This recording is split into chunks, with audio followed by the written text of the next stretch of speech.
Hello students, हम पढ़ रहे थे विश्व में संसाधन प्रदेश। विश्व के जो संसाधन प्रदेश हैं उनमें कुछ प्रदेशों की हमने चर्चा कर ली थी लास्ट क्लासों में। आज जो पढ़ेंगे इसमें वो सबसे महत्वपूर्ण पार्ट है, सबसे महत्वपूर्ण प्रदेश है जो कि खनिजों की दृष्टि से भी और मानसूनी एशिया की दृष्टि से, मानसून वर्षा की दृष्टि से भी सबसे महत्वपूर्ण पार्ट है। कौन सा है? मानसूनी एशियाई प्रदेश। आज जो पढ़ने जा रहे हैं इसमें वो कौन सा है?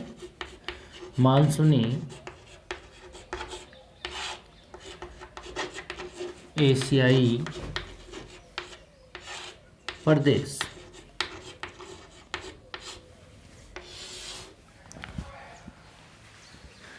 देखो, ये जो प्रदेश है इसमें दक्षिणी पूर्वी जो भारत है, श्रीलंका है, ठीक है।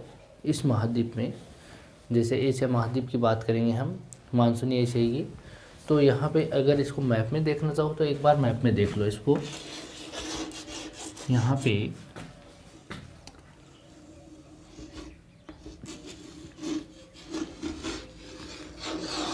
ये एशिया वाला पार्ट है। इस एशिया वाले पार्ट में ये जो क्षेत्र है, ये वाला, ये क्षेत्र मानसूनी एशिया का है। कौन सा है? मानसूनी एशिया का। हम इस मानसूनी एशिया के प्रदेश की अब चर्चा करने जा रहे हैं। इसके अंदर दक्षिणी पूर्वी एशिया में भारत है, ये वाला। इसके पास में यहाँ पर श्रीलंका है। कौन सा है? श्रीलंका।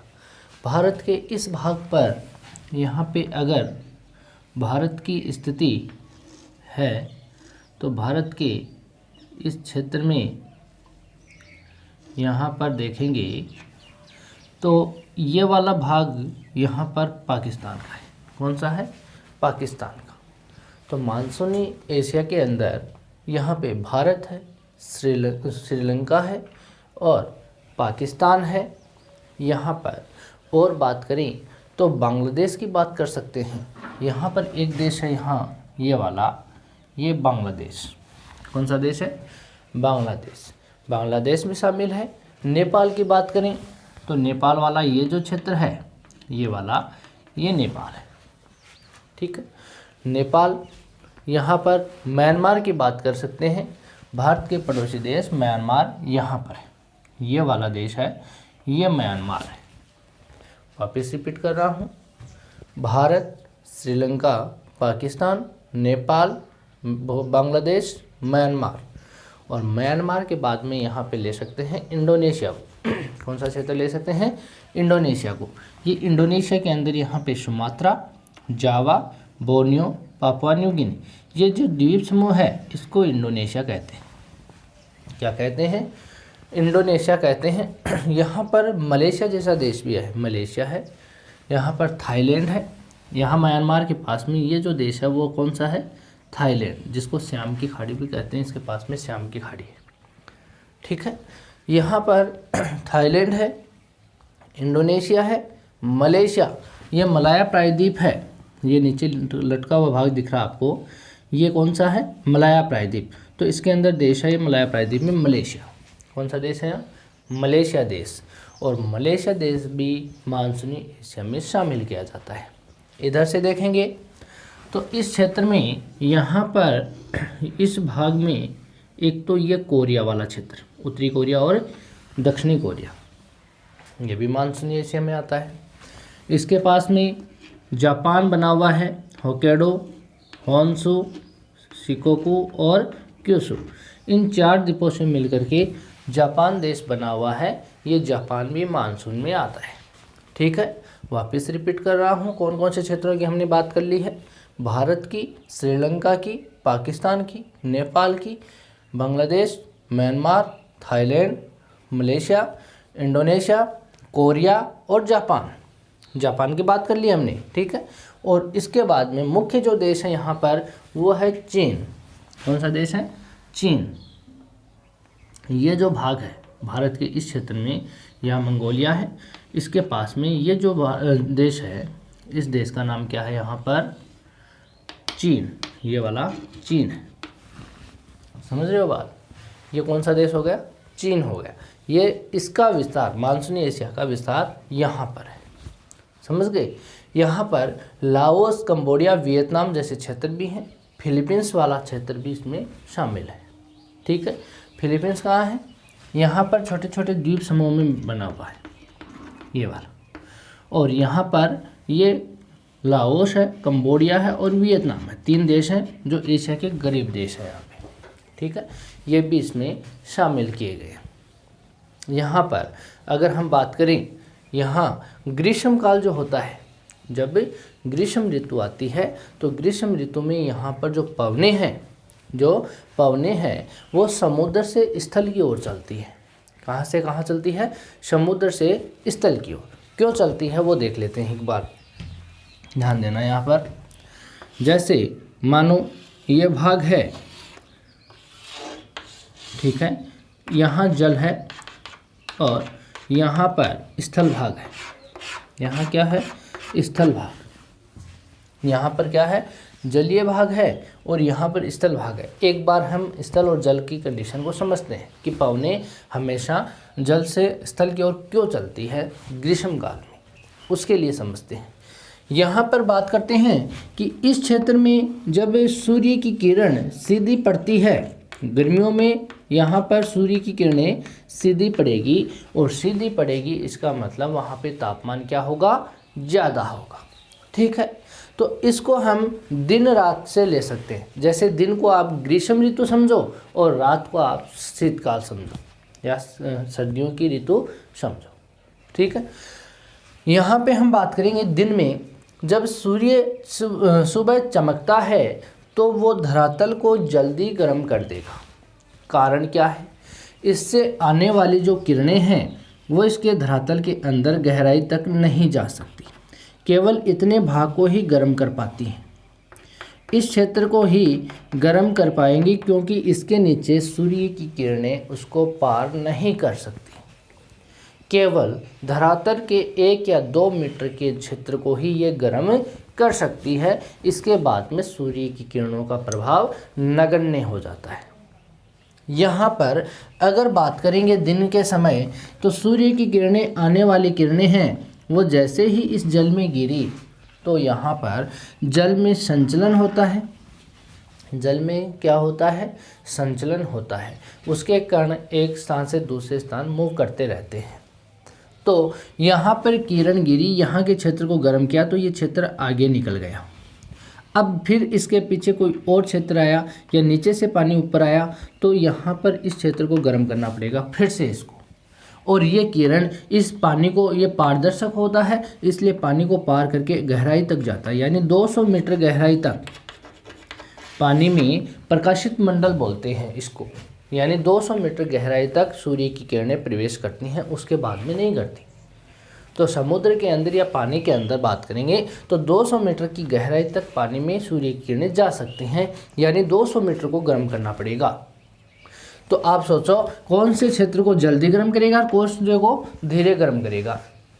तो स्थल भाग होता है उसका जल्दी गर्म होने की प्रवृत्ति होती है। क्यों? कम क्षेत्र को गर्म करना पड़ता है और जल्दी ठंडा होता है। क्यों? क्योंकि अवशोषित किरणें कम क्षेत्र में थी, वो जल्दी ही निकल जाती हैं तो वो क्षेत्र वापस ठंडा हो जाता है। जल क्या होता है? धीरे धीरे तो ही गर्म होगा और धीरे धीरे ही क्या होगा? ठंडा, क्योंकि इसमें इसकी गुप्त ऊष्मा है वो गहराई तक है तो उसको निकलने में टाइम लगता है। समझ रहे हो बात? तो यहाँ पे देखेंगे सूर्य की किरण ज़्यादा गर्म करेगा, यानी यहाँ पर दिन के समय हाई टेम्परेचर है, यानी उच्च तापमान है। तो उच्च तापमान होगा तो तापमान और वायुदाब के मध्य विलोमानुपाती संबंध होता है। वायुदाब ज़्यादा होगा तो तापमान कम होगा, अगर तापमान ज़्यादा है तो वायुदाब कम होगा, दोनों में विपरीत संबंध है। तो यहाँ पे ऊंचा तापमान है, इसका मतलब इस क्षेत्र पर वायुदाब कैसा होगा? लो प्रेशर का, यानी निम्न वायुदाब होगा। कैसा वायुदाब होगा? निम्न वायुदाब होगा। और यहाँ पर जब जल की स्थिति देखेंगे तो दिन के समय यहाँ पे तापमान क्या है, कम है। यहाँ तापमान क्या होगा, लो टेम्परेचर होगा। तो लो टेम्परेचर का विपरीत रूप वायुदाब क्या होगा, हाई प्रेशर। तो यहाँ पर उच्च वायुदाब है, यहाँ पर क्या है, हाई प्रेशर है, उच्च वायुदाब है। ठीक है। और हवा की प्रवृत्ति होती है हमेशा उच्च वायुदाब से निम्न वायुदाब की ओर चलने की। हवा हमेशा ही, ध्यान में रख लेना इस बात को, हवा हमेशा ही उच्च वायुदाब से निम्न वायुदाब की ओर चलती है। तो यहाँ पर पवनें दिन के समय समुद्र, ये जल है, जल से स्थल की ओर चलना स्टार्ट हो जाएगी। क्यों चलना हो जाएगी, क्योंकि यहाँ इसके तल पर उच्च वायुदाब का केंद्र है और इसके तल पर यहाँ पर निम्न वायुदाब का केंद्र है। तो इस क्षेत्र में ऐसी प्रवृत्ति होने से यहाँ पे जल से स्थल की ओर पवनें चलना स्टार्ट हो जाएगी। इसको कहते हैं जल समीर। क्या कहते हैं, जल समीर। यहाँ पर देखो आप इस भाग में, यहाँ पर ग्रीष्म काल में सूर्य की किरणें जब उत्तरी गोलार्ध में चमक रही होती हैं, इस क्षेत्र में चमक रही होती हैं, तो इस क्षेत्र को जल्दी ही गर्म कर देगी। कौन से क्षेत्र को, इस स्थल भाग को, क्योंकि सूर्य 21 जून को यहाँ पर कर्क रेखा पे सीधा चमक रहा होता है। ये कौन सी रेखा है, कर्क रेखा, जो भारत के बीच से गुजरती है। ये रेखा जो है कर्क रेखा है, इसको यहाँ पे सूर्य चमकेगा तो इस स्थल भाग को वो जल्दी ही गर्म कर देगा। और ये जो हिंद महासागर वाला क्षेत्र है, यहाँ कौन सा महासागर है, ये वाला, ये पूरा का पूरा यहाँ पर हिंद महासागर है। ये वाला हिंद महासागर है, ये जल है, ये स्थल है। तो आप बताओ यहाँ पर ग्रीष्म काल में इस स्थल को वो जल्दी गर्म कर देगा तो ऊंचा तापमान होगा, और ऊंचा तापमान होगा तो इस क्षेत्र में जो वायुदाब होगा वो कैसा होगा, निम्न वायुदाब होगा, लो प्रेशर का केंद्र बन जाएगा। और यहाँ पर देखेंगे जलीय क्षेत्र में तो यहाँ पे लो टेम्परेचर होगा, क्योंकि धीरे धीरे गर्म कर रहा है इसको, तो यहाँ पर वायुदाब का केंद्र ऊंचा होगा। तो हवा हमेशा उच्च वायुदाब से निम्न वायुदाब की ओर चलती है। ठीक है।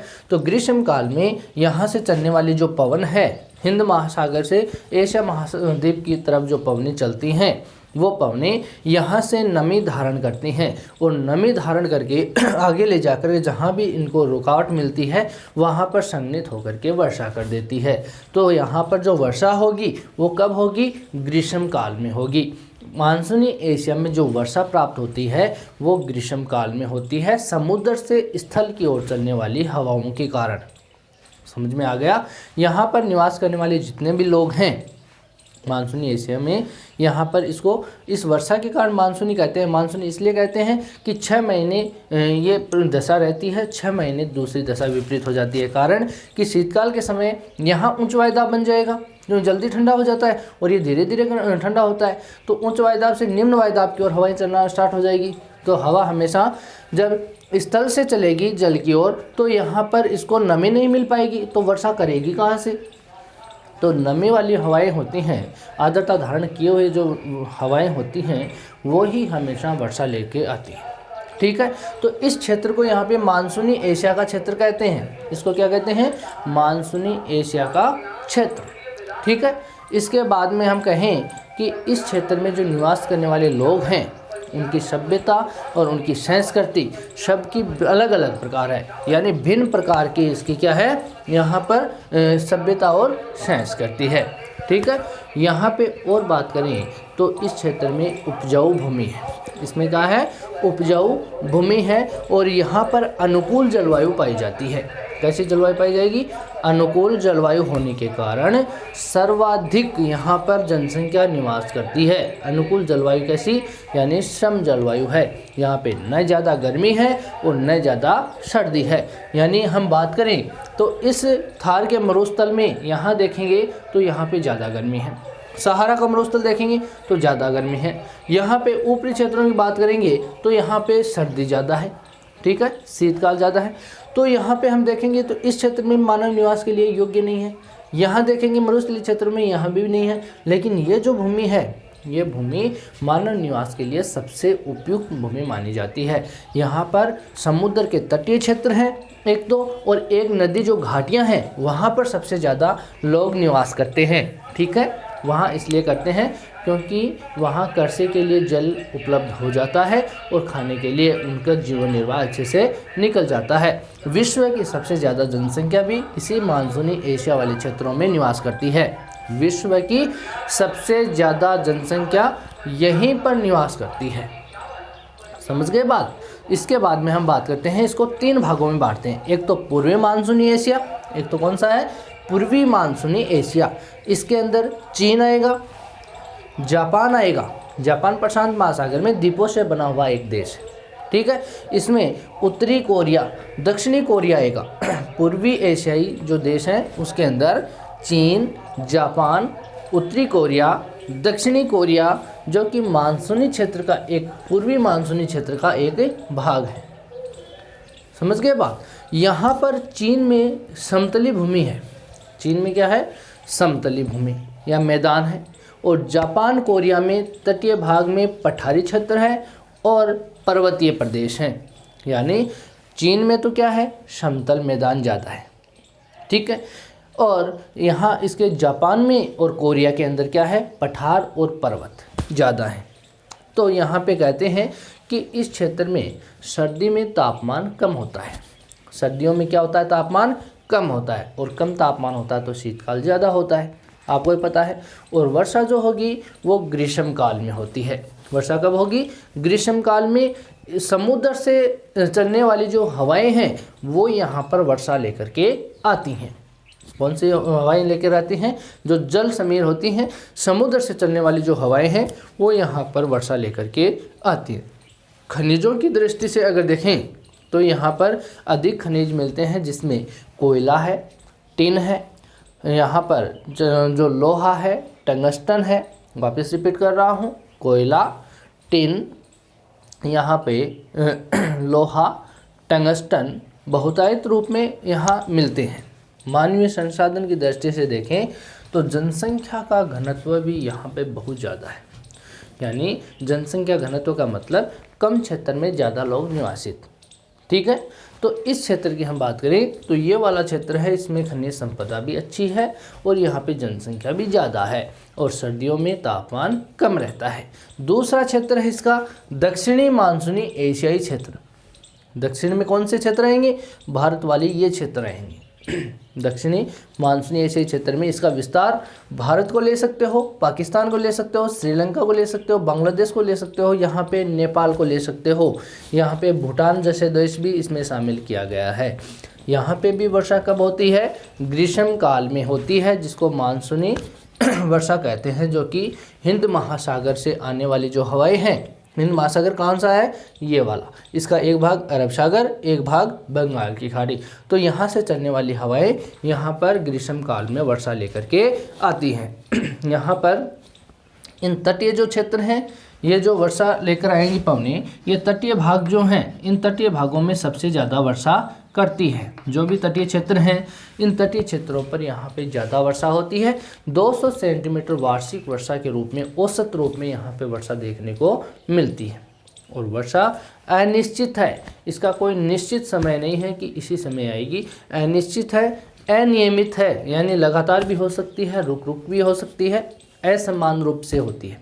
ठीक है, गर्मियों में यहाँ पे अगर तापमान देखें तो यहाँ पे गर्मियों में तापमान ऊंचा मिलता है। कैसा मिलेगा, गर्मियों में तापमान ऊंचा मिलता है और सर्दियों में हिमांक बिंदु से भी नीचे चला जाता है। जैसे हम देख सकते हैं थार के मरुस्थल जैसे क्षेत्रों की बात करें तो यहाँ पे तापमान हिमांक से भी नीचे चल जाता है। ग्लेशियर जैसे क्षेत्र देख सकते हैं, जैसे सियाचिन ग्लेशियर वाला है, ये वाला जम्मू कश्मीर वाला, वहाँ हिमांक से नीचे तापमान जाने से वहाँ पे जल का बर्फ़ में बदल जाना है, यानी वहाँ पे सदा हिमाच्छादन की दशा देखने को मिलेगी फिर। ठीक है, यहाँ पर और बात करेंगे तो इस क्षेत्र में खनिजों में हम ले सकते हैं, कोयला है, कोयला मिलता है इस क्षेत्रों में, लोहा मिलता है, अब्रक मिलता है, मैग्नीज मिलता है। मैग्नीज भी यहाँ पर देखने को मिलता है, ठीक है। और इसी कारण मैग्नीज जैसे अब्रक जैसे जो खनिज पदार्थ होते हैं या लोहा है, कोयला जैसे पदार्थ यहाँ पे मिलने के कारण यहाँ पर जो जनसंख्या है उन क्षेत्रों में, इस क्षेत्र में जनसंख्या का दबाव सबसे ज़्यादा है, यानी यहाँ पे भी जनसंख्या अधिक निवास करती है। उसके बाद में तीसरा जो प्रकार है इस मानसूनी एशिया का, वो ये क्षेत्र है दक्षिणी पूर्वी मानसूनी एशियाई क्षेत्र। कौन सा है? दक्षिणी पूर्वी। हमने पूर्वी की बात कर ली, पूर्वी में कौन सा है? चीन है, उत्तरी कोरिया, दक्षिणी कोरिया और जापान। दक्षिणी जो मानसूनी एशिया है उसके अंदर भारत है, श्रीलंका है, पाकिस्तान है, नेपाल, भूटान, बांग्लादेश जैसे देश आते हैं, ठीक है। दक्षिणी पूर्वी एशिया के अंदर हम यहाँ पे हिंद चीन क्षेत्र ले सकते हैं, जिसमें म्यांमार, थाईलैंड आता है, लाओस, कंबोडिया, वियतनाम आता है। इसमें मलेशिया जैसे देश हैं, इसमें इंडोनेशिया जैसे देश हैं। यहाँ पर ये जो देश है लाओस, कंबोडिया, वियतनाम, इन देशों को यहाँ पे एशिया का गरीब देश कहते हैं। फिलीपींस भी दक्षिणी पूर्वी एशियाई मानसूनी क्षेत्र है, इसमें शामिल किया जाता है। तो वापस रिपीट कर रहा हूँ, कौन कौन से देश हैं यहाँ पे? थाईलैंड जैसे देश हैं, मलेशिया है, इंडोनेशिया है, लाओस, कंबोडिया, वियतनाम और फिलीपींस। ये देश दक्षिणी पूर्वी एशिया के अंदर शामिल किए जाते हैं, ठीक है। यहाँ पे पर्वत भी हैं, यहाँ पे पठार भी हैं और यहाँ पे घाटियाँ भी हैं। इन तीनों की ही वरदानता यहाँ पर देखने को अपने को मिलेगी। यहाँ पे भी सर्वाधिक वर्षा होती है, इस क्षेत्र में भी क्या होती है? सर्वाधिक वर्षा। और यहाँ पर वर्षा की मात्रा जो होती है वार्षिक रूप से 300 सेंटीमीटर वार्षिक वर्षा औसत रूप में देखने को मिलेगी। खनिजों में देख सकते हैं यहाँ पे तेल है, खनिज तेल, यहाँ पे टंगस्टन है, यहाँ पे सीसा है, जस्ता है, चांदी है, पेट्रोल है। ऐसे जो खनिज पदार्थ हैं वो यहाँ पे देखने को अपने को मिलते हैं, ठीक है। ये बात हो गई आपकी संसाधनों के प्रदेशों की। इसके बाद कुछ क्वेश्चन है, विश्व का क्वेश्चन है, नोट कर लेना, ऑब्जेक्टिव क्वेश्चन है। विश्व का 1/4 कोयला किस युग का है? विश्व का 1/4 कोयला किस युग का है? तो आंसर होगा कार्बोनिफेरस। कौन सा होगा? कार्बोनिफेरस। दूसरा, ट्रक फार्मिंग किससे संबंधित है? तो ट्रक फार्मिंग किससे संबंधित है? फल व सब्जियों की विशेष कृषि से संबंधित है। किससे संबंधित है? फल और सब्जियों की विशेष कृषि से। तीसरा क्वेश्चन, कौन सी शक्ति का संसाधन सफ़ेद कोयले के नाम से जाना जाता है? कौन सी शक्ति का संसाधन सफ़ेद कोयले के नाम से जाना जाता है? तो किसको जाना जाता है? जल विद्युत को। किसको जाना जाता है? जल विद्युत। जापान का मैनचेस्टर कौन सा है? तो आंसर होगा ओसाका। कौन सा होगा? ओसाका, ठीक है। विश्व का सबसे अधिक रबर का उत्पादन या सर्वाधिक रबर का उत्पादन कहाँ होता है? तो ये कहाँ होता है? थाईलैंड। उसके बाद धान का कटोरा किसको कहते हैं? तो धान का कटोरा जेचुआन को कहते हैं चीन में। किसको कहते हैं? जेचुआन को। और एक लास्ट क्वेश्चन है, कोल गैस किसे कहा जाता है? कोल गैस किसे कहा जाता है? तो केनल को कहा जाता है। किसको कहा जाता है? केनल को। कोयले का 5वां प्रकार, ठीक है, तो केनल को कहा जाता है। ये बात हो गई अपने विश्व के संसाधन प्रदेशों की।